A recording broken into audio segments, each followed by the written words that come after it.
So what is the difference between EMF and potential difference? It is both are, I guess, more or less same, but there is a slight difference in it. जैसे कि for example हमने voltage के बारे में क्या पढ़ा था? Voltage is the energy required for one charge to move in the circuit, right? ये होता है वोल्टेज। लेकिन वोल्टेज जो है सर्किट में दो तरह के होते हैं। एक तो कंप्लीट सर्किट का वोल्टेज, यानी कि जो बैटरी आपने लगाई है सर्किट के अंदर, वो टोटल सर्किट की रिस्पॉन्सिबल होगी ना वोल्टेज सप्लाई करने की। तो उस बैटरी का जो वोल्टेज होगा ना वो कहलाएगा ईएमएफ। और एक इंडिविजुअल कंपोनेंट किसी सर्किट में लगा हुआ है, जैसे कि फॉर एग्जांपल मैं एक सर्किट बना के दिखाता हूँ यहाँ पर ना।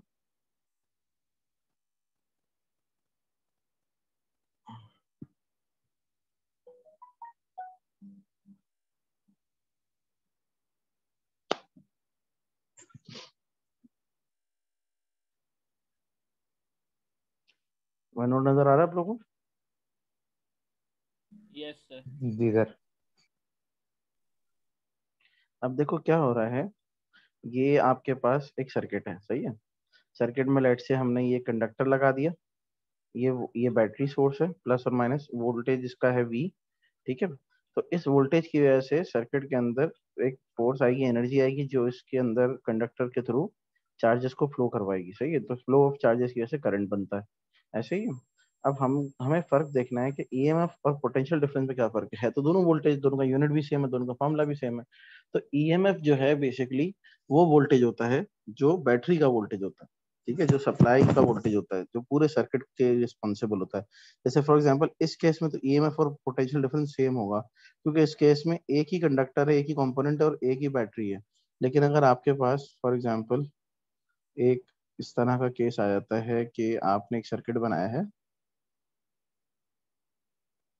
इस सर्किट के अंदर आपने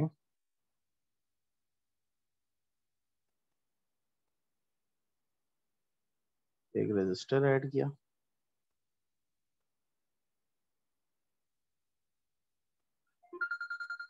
एक सेकंड होल्ड कीजिएगा, कॉल आ रही है।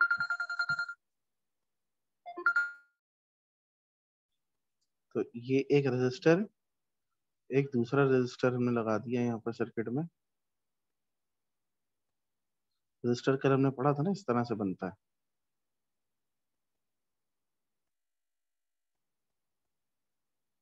आपने इनको कनेक्शन किया वायर्स के थ्रू,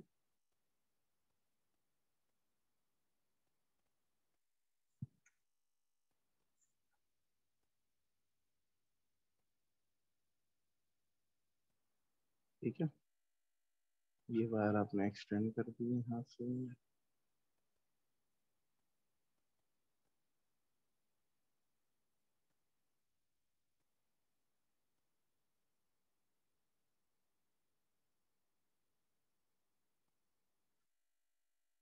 ये थोड़ा सा हैंग कर रहा है, तो चलो हम ऐसे ट्वीट कर लेते हैं फिलहाल।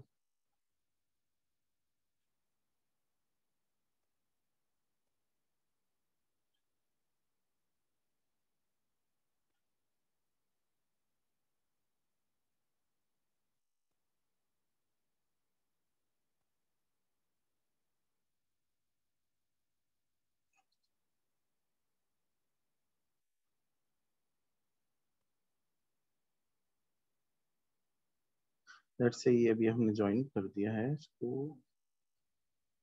इस तरह का सर्किट बना के यहाँ पे हम एक बैटरी सोर्स लगा देते हैं।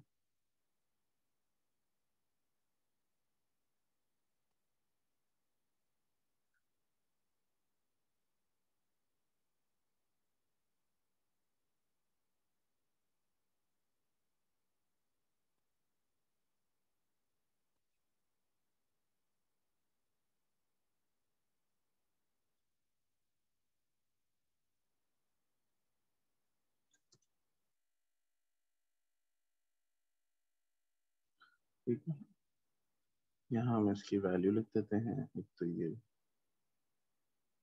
प्लस माइनस 12 वोल्ट एग्जाम्पल दे रहा हूँ।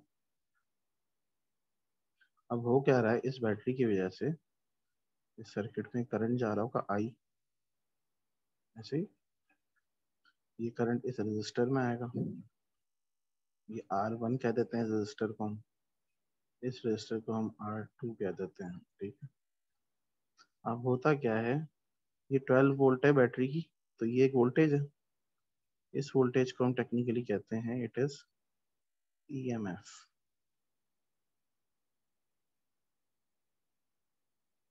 ठीक है, which is the complete voltage of the circuit which is responsible to flow the charges throughout the circuit, okay. It is a source voltage. लेकिन जरूरी तो नहीं है ये पूरे 12 वोल्ट R1 को जाएं या पूरे 12 वोल्ट R2 को जाएं, कुछ वोल्टेज इसमें से R1 को जाएंगे, कुछ R2 को जाएंगे। तो R1 को जो वोल्टेज जाएंगे उसे हम कहेंगे V1, क्योंकि R1 को जा रहे हैं, और R2 को जाएंगे उसको कहेंगे हम V2। अच्छा, हमने यहाँ क्यों लिखा V1 V2, क्योंकि अक्रॉस एंड्स लगते हैं ना वोल्टेज, हमने कल पढ़ा था। तो ये जो आपके V1 और V2 है ना, ये है पोटेंशियल डिफरेंस, ठीक है। इसको हम कह सकते हैं PD1, इसको हम कह सकते हैं PD2, ठीक है। तो है तो तीनों वोल्टेज, लेकिन फर्क क्या पड़ रहा है, फर्क ये पड़ रहा है कि भाई voltage which is responsible for the whole circuit, which is responsible to flow the charges throughout the circuit, it's called EMF, and the voltage which is only applied or appears across any particular resistor or conductor or the component of the circuit, it is called the individual potential difference of against that particular component, okay। तो इसका मतलब क्या हुआ, PD1 plus PD2 will be equals to EMF, ठीक है। यहाँ तक समझ में आ गई सबको बात? हेलो, जी सर। Yes sir, okay. कोई सवाल तो नहीं है इसमें किसी का? No sir. That's great. करता हूँ, देखो इस वीडियो को देखो, ये प्ले हो जाएगी यहाँ से।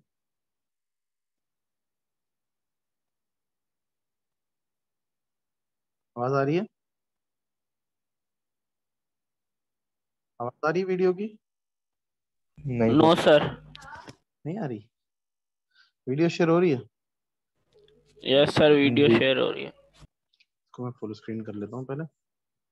अब देखो, देखो यहाँ क्या है, हमने 3 लगाए हैं, एक बैटरी सोर्स लगाइए। अब हम क्या करेंगे कि इसको क्या करेंगे कि बैटरी से क्या होता है, किस तरह से करंट फ्लो होता है। आवाज नहीं आ रही वीडियो की ना बिल्कुल भी? नो सर, वीडियो की नहीं आ रही। चलो, तो ये बैटरी है हमारी, ये सर्किट के वायर्स हैं, ये 3 बल्ब हैं, 3 बल्ब ये तीनों एक एक रजिस्टर की तरह एक्ट कर रहे होंगे, सही है। जैसे ही बैटरी कनेक्ट करते हैं तो बैटरी क्या करती है, बैटरी के अंदर केमिकल एनर्जी होती है, वो केमिकल एनर्जी पुश करती है किसको, वायर्स के अंदर जो फ्री इलेक्ट्रॉन होते हैं उनको, उन फ्री इलेक्ट्रॉन्स को पुश मिलता है, वो पुश होते होते इसके अंदर आते हैं, बल्ब के अंदर, ठीक है। इसके अंदर ये कंडक्टर है, इसके अंदर फ्री इलेक्ट्रॉन्स होंगे, इसको पुश करेंगे और मूवमेंट स्टार्ट होगी। थोड़ा सा मैं इसको मजीद आगे कर देता हूँ, शुरू की एक्सप्लेनेशन थी मेरी तो इसमें टाइम लग रहा है।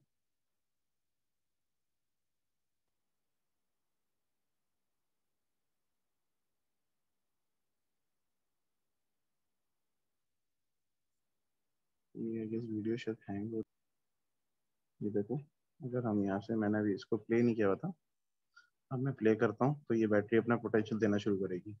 तो क्या हुआ, इसने फ्री इलेक्ट्रॉन्स को पुश किया, फ्री इलेक्ट्रॉन्स फ्लो होना शुरू हुए थ्रू बल्ब, बल्ब क्या कंडक्टर है, रजिस्टर है, समझो कंडक्टर की रेजिस्टेंस होती है ना, रजिस्टर 1, रजिस्टर 2, रजिस्टर 3, इसके अंदर से फ्री इलेक्ट्रॉन मूव कर रहे हैं, करते करते करते जिन्होंने एनर्जी दे दी बल्ब को, वो बल्ब लाइट अप हो रहे हैं, और जिन की एनर्जी खत्म हो गई वो नीचे आ गए। अब देखो हमने क्या किया, हमने जब बैटरी की वैल्यू बढ़ाई, क्या हुआ, 1.5 वोल्ट पे पहुंचा, तो और तेजी से फ्लो कर रहा है। अब जब हम और वैल्यू बढ़ाएंगे बैटरी के वोल्टेज के, 2.5 वोल्ट, जैसे जैसे हम वोल्टेज बढ़ाते जा रहे हैं, पुश बढ़ता जा रहा है, फ्लो ऑफ इलेक्ट्रॉन्स बढ़ते जा रहे हैं, तो फ्लो इलेक्ट्रॉन जैसे जैसे बढ़ रहे होंगे, वैसे वैसे क्या हो रहा है, नंबर ऑफ चार्जेस ज्यादा फ्लो कर रहे हैं। तो नंबर ऑफ चार्जेस ज्यादा फ्लो करेंगे तो number of charges per unit time की वैल्यू बढ़ जाएगी। Number of charges per unit time की वैल्यू क्या होती है, करंट होती है। तो इसका मतलब हमने क्या देखा कि वोल्टेज जब बढ़ाएंगे तो करंट भी बढ़ेगा। तो इसका मतलब क्या है, voltage is directly proportional to the current flowing through the conductor, right. तो ये किसको वेरीफाई कर रहा है? ओम्स लॉ को, है ना? ऐसे ही है। Yes sir. अब क्या किया हमने, करंट की डायरेक्शन को रिवर्स किया, तो रिवर्स डायरेक्शन में फ्लो कर रहे हैं चार्जेस, ठीक है। अब वोल्टेज हम बढ़ा रहे हैं, तो यहाँ पर भी और तेजी से फ्लो ऑफ चार्जेस हो रहे हैं और ज्यादा करंट फ्लो कर रहा है, ठीक है। ये डेमोन्स्ट्रेशन समझ में आ रही है? ये कॉन्सेप्ट समझ में आ रहा है कि बैटरी का वोल्टेज बढ़ाने से करंट का फ्लो बढ़ना शुरू हो जाएगा, ऐसे ही है। Yes sir. तो इससे क्या हो रहा है, हमारा ओम्स लॉ वेरीफाई हो रहा है। ओम्स लॉ यही कहता है ना कि voltage applies across the ends of a conductor is directly proportional to the current produced or flow through that conductor until unless the temperature is remains constant. Temperature constant रखना बहुत जरूरी है, वरना तो फिर ये ओम्स लॉ ओबे नहीं होगा। क्योंकि टेम्परेचर बढ़ाने से क्या बढ़ जाती है, रेजिस्टेंस बढ़ जाती है। रेजिस्टेंस बढ़ती है तो करंट का फ्लो कम हो जाता है, ऐसे ही है, ठीक है। Okay sir. तो यहाँ तक कोई सवाल है तो पूछ लें। नो सर, क्लियर है। तो चलो फिर हम अपने लेक्चर की तरफ चलते हैं फिर से। तो पोटेंशियल डिफरेंस और ईएमएफ का फर्क भी क्लियर हो गया। Potential difference the total voltage supplied to any circuit by any source, and potential difference the individual voltage appears across any component of the circuit, right? Both of yes them sir. Are measured in volts. अब बात करते हैं EMF in series and parallel cells. हमने cell की बात की थी कि सेल से हम क्या देते हैं, वोल्टेज सप्लाई देते हैं। सेल जैसे सिंपल एक पेंसिल सेल होता है जो रिमोट कंट्रोल में लगता है, जैसे टीवी का रिमोट, उसमें एक सेल लगाया आपने, तो वो एक सेल पर्टिकुलर एक सिंगल सेल होता है, आपने दूसरा सेल लगाया, दो सेल लग गए। आपने देखा होगा कुछ हाई रेटिंग की वो होती हैं बैटरीज, तो वो फिर बैटरी के फॉर्म में आती है, वो सेल के फॉर्म में नहीं आती। जैसे कि फॉर एग्जांपल आपने 9 वोल्ट की बैटरी देखी होगी, सिल्वर और ब्लू कलर की बैटरी होती है ना, जो गाड़ियों के बच्चों की खिलौनों में वो इस्तेमाल हो रही होती है। जैसे कि यहाँ हम अगर देखते हैं वन नोट पे, तो जैसे इस तरह की चीज होती है कुछ, थोड़ी सी इतनी चौड़ी होती है, इसके ऊपर एक टॉप ऐसे होता है, एक जो है वो सर्कुलर होता है ना, ऐसा होता है, ऐसे ही है, देखिए। Yes sir. इसमें कुछ डिजाइन टाइप बना होता है, कंपनी का नाम लिखा हुआ होता है, ठीक है, जैसे पावर प्लस टोशिबा, सही है। लेकिन सेल क्या होता है, सेल सिंगल होता है, ऐसे ऐसे टॉप निकला हुआ होता है, नीचे एक सर्कुलर होती है, दबी हुई सरफेस होती है ना। सेल ऐसे होता है और बैटरी ऐसे होती है। फिर बड़ी बैटरी होगी, तो बड़ी बैटरी में क्या होता है, बड़ी बैटरी के अंदर दो सेल होते हैं, जैसे बैटरी है ना। सेल क्या है, सेल इज इंडिविजुअल सेल, लेकिन battery is the combination of two cell. इस बैटरी के अंदर क्या होता है, दो सेल लगे होते हैं, एक ये होता है, एक ये होता है, ये पैक होती है, इसलिए इसको बैटरी कहते हैं। ये फर्क है सेल और बैटरी के अंदर, ठीक है। अब चलते हैं, हमने कहा कि सेल्स को कनेक्ट किया, जैसे अभी हमने दो सेल दिखाए थे, दो सेल कनेक्ट किया तो बैटरी बन गई। इस तरह और बड़ी बैटरी होगी तो उसमें तीन सेल होंगे, उससे बड़ी बैटरी होगी तो चार सेल होंगे। तो जितने नंबर ऑफ सेल बढ़ाएंगे उतना वोल्टेज बढ़ता जाएगा बैटरी का। ज़ाहिर है एक सेल का अगर 4 वोल्ट है तो दो का 12 वो 8 वोल्ट होगा, तीन का 12 वोल्ट होगा, एज इट इज, ठीक है। तो एक सेल को दूसरे सेल के साथ ज्वाइन करेंगे तो उसका वोल्टेज बढ़ जाता है। तो इसको क्या कहते हैं हम, series combination of cells. Series combination of cell क्या होता है, जब नंबर ऑफ सेल्स जो है एक चेन में एक साथ कनेक्ट हो जाते हैं। जैसे E1 लिखा हुआ है, E1 क्या है, is the EMF of one cell. उसके बाद उसके आगे दूसरा सेल कनेक्ट हो गया, ईएमएफ ऑफ सेकंड सेल। फिर तीसरा सेल कनेक्ट हो गया, ईएमएफ ऑफ थर्ड सेल। तो ये क्या हुआ, E1 E2 E3, तीन सेल आपस में ज्वाइन करती है, एक बड़ी बैटरी बन गई, तीन सेल वाली बैटरी। जैसे अक्सर आपने सुना होगा लैपटॉप की, कभी आप बैटरी लेने जाओ ना, लैपटॉप की किसी ने बैटरी ली हो तो वो पूछते हैं कितने 6 सेल की चाहिए, 9 सेल की चाहिए। तो उसके अंदर 6 और 9 सेल्स होती हैं, क्योंकि बड़ी बैटरी होती है ना, तो वो ज्यादा सेल्स से मिलके बनती है, ठीक है। तो इसको हम कहते हैं सीरीज कॉम्बिनेशन ऑफ सेल्स, जिसमें क्या होगा, जितने सेल ज्यादा डालोगे उतना उसका वोल्टेज बढ़ जाएगा, उसकी एनर्जी बढ़ जाएगी बेसिकली, ठीक है। तो वो जल्दी खत्म नहीं होगी, ज्यादा एनर्जी देगी। भाई आपकी डिवाइस की तो वोल्टेज एक ही है ना। फॉर एग्जाम्पल मेरे पास एक डिवाइस, एक लैपटॉप है फॉर एग्जाम्पल, ठीक है, वो 48 वोल्ट पे चलता है, एग्जाम्पल दे रहा हूँ। तो अगर मैं 48 वोल्ट की एक सेल लगाऊंगा, फिर समझो उसमें मुझे समझो हाफ आवर का बैकअप देती है, अगर मैं उसकी जगह 3 सेल लगा दूं तो मुझे 1.5 आवर का बैकअप देगी ना फिर, क्योंकि बैटरी जो कंजम्पशन है लैपटॉप की वो तो 48 वोल्ट है, लेकिन मैंने सेल बढ़ा दी तो मैंने एक तरह से टाइम बढ़ा दिया, है ना। इसीलिए क्या होता है, हम जब बैटरीज बाय करते हैं तो या तो सेल के फॉर्म में बात करते हैं या तो पावर बैंक की बात करते हैं, कभी वो भी बैटरी चार्ज करते हैं, उसमें हम मिली एम्पेयर आवर की बात करते हैं, एमएएच की बात करते हैं ना, कि 10,000 mAh है, 15,000 mAh है, 20,000 mAh है। एमएएच क्या होता है, मिली एम्पेयर आवर्स।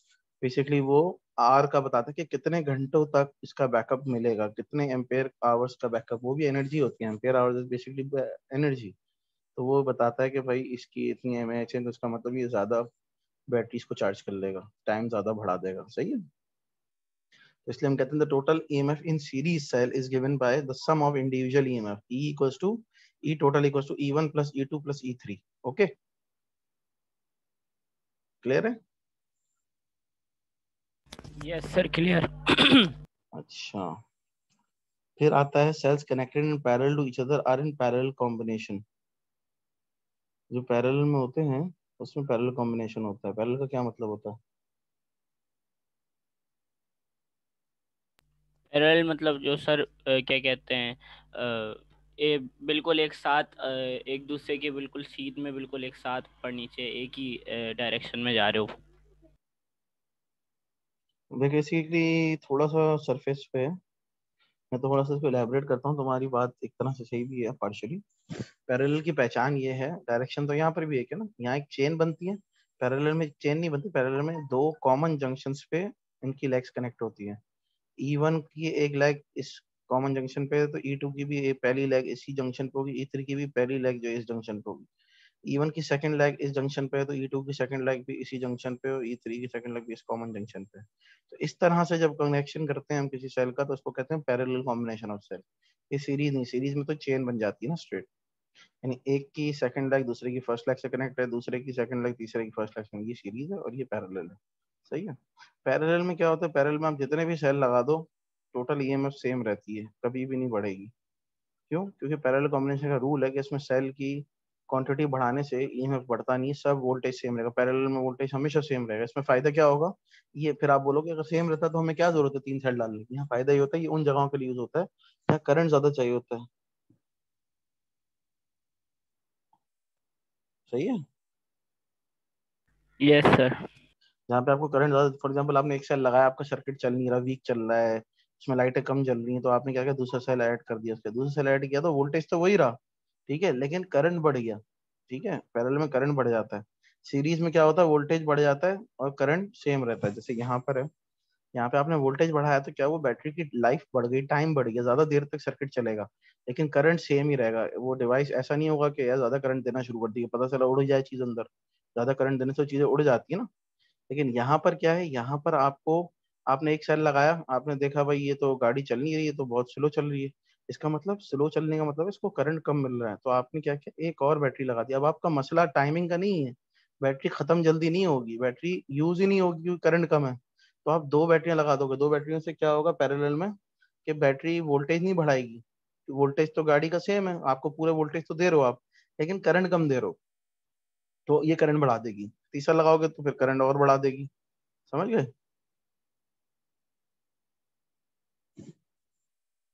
आगे चलें, इधर क्या यस क्या, sir. parallel the total EMF supplied to the circuit by all the cells is same as provided by single cell, ठीक है।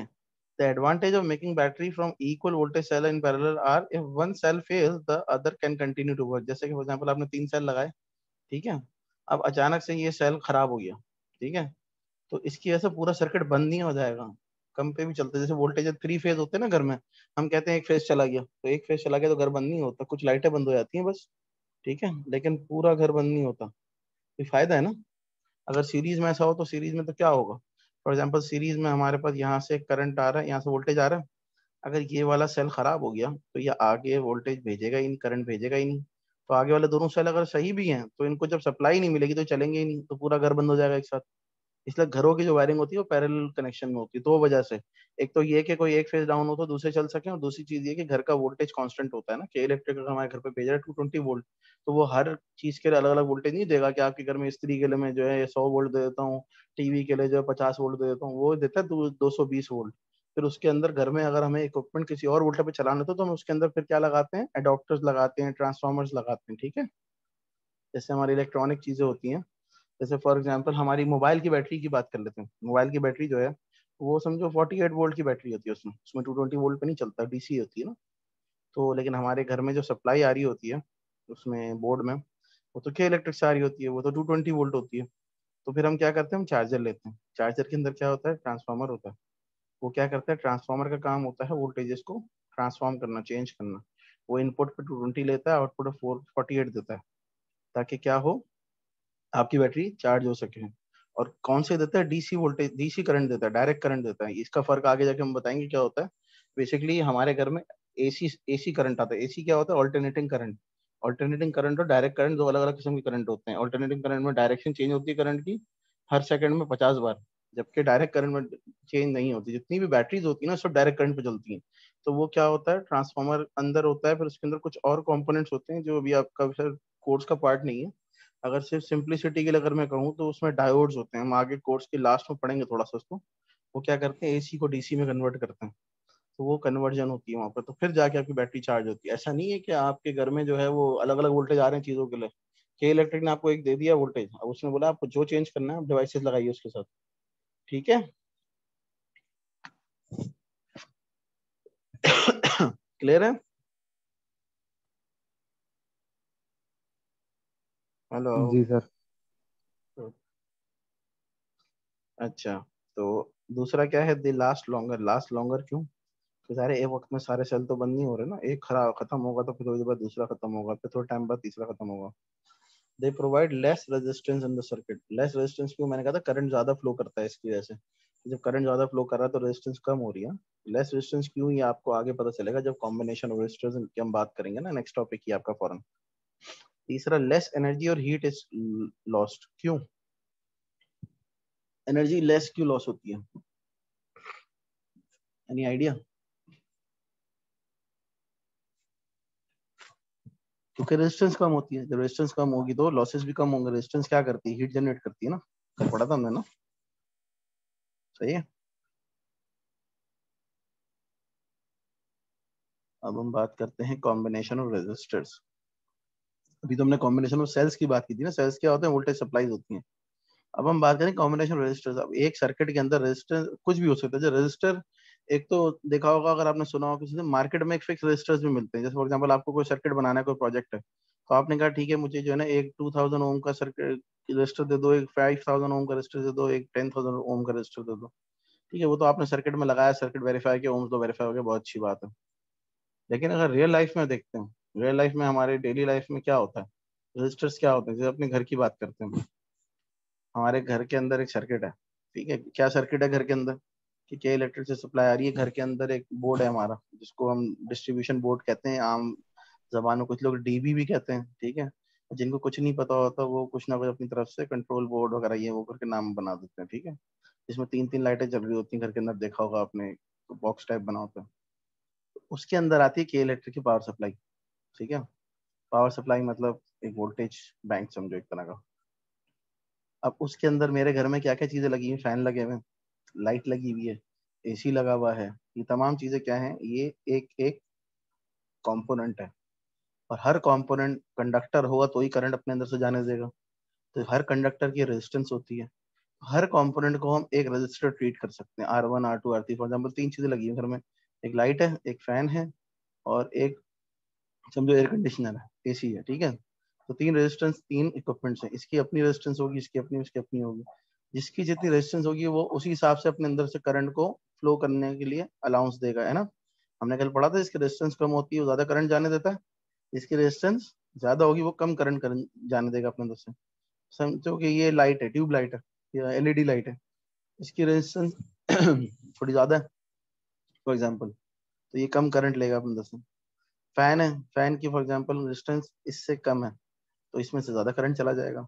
एसी है, उसकी रेंज हमने वो वाकईतन बहुत कम रखी है। हाईली कॉपर मटेरियल होता है उसके अंदर, एक क्लेम भी करते हैं ना लोग, प्योर कॉपर है वाइंडिंग्स उसकी जो एसी की। तो इस क्यों, क्योंकि एसी को ज्यादा करंट चाहिए होता है चलने के लिए, तो इसलिए इसकी रेजिस्टेंस कम रखते हैं। तो हर कंपोनेंट अपनी रेजिस्टेंस के हिसाब से अपने अंदर से करंट को अलाउ करेगा। Resistance just like friction of mechanics. Mechanics में फ्रिक्शन जिसकी कम होती है उसमें से मोशन ज्यादा तेजी से होती है ना, फ्रिक्शन जिसकी ज्यादा होगी सरफेस की उधर से मोशन स्लोली होगी। तो हमने कल बड़ा इंपॉर्टेंट कॉन्सेप्ट पढ़ा था, जिन्होंने कल की क्लास मिस की उन्होंने काफी कुछ मिस किया है, वो वीडियो देख लें ताकि इलेक्ट्रिसिटी के बेसिक कॉन्सेप्ट उनको समझ में आ जाए। सही है। तो पहला हम देखते हैं combination resistance, series combination. Series combination अभी सेल्स का भी हमने पढ़ा था, रेजिस्टेंस का भी ऐसे ही है